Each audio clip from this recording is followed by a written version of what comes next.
what you think about this relationship between co-creating value and XLA.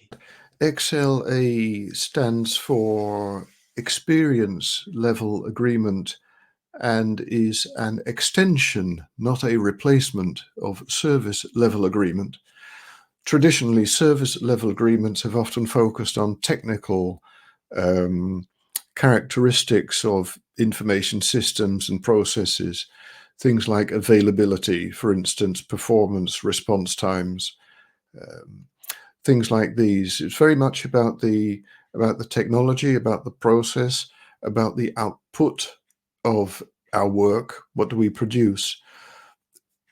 The idea with XLA is that you extend that scope and take the output and think more about outcome.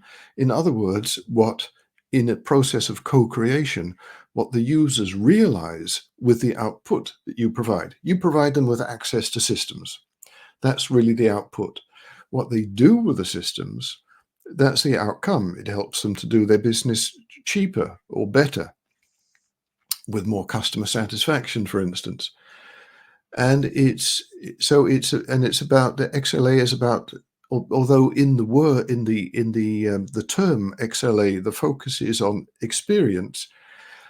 In hindsight, and this is the same discussion with high velocity IT, which I would say could be better described with high performance IT. I think you could call XLA ILA, impact level agreement, where impact has two dimensions. It's the impact on the human experience. How do people feel about the service and about the results of the service? And it's about the business impact in the sense of how did the IT system impact productivity, for instance, efficiency, customer satisfaction, employee satisfaction. So the rational and the emotional impact. So that's the XLA. That's the essence of XLA. And of course, you see it in that co-creational process where people actually use the IT systems, but you also see it earlier.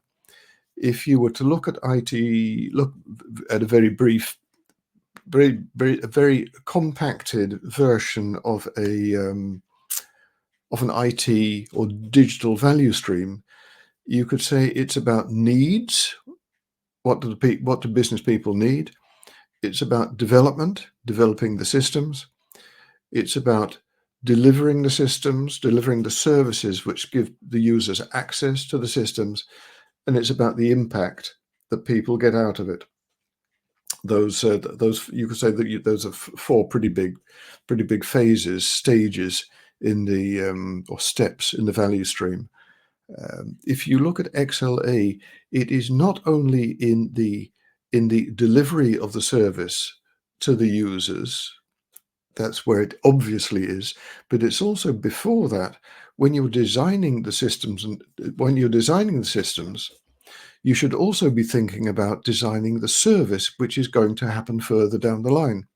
So XLA is about designing the service, well, even going earlier, agreeing the kind of service, the kind of experience, the kind of business impact that you desire from the IT systems, then designing how to stage that experience, how to enable that experience, then delivering it. So XLA is I like to see it, although some people position XLA alongside IT service management as a separate entity. I like to see it as a substrate running through ITSM. I think that's a better way of representing it.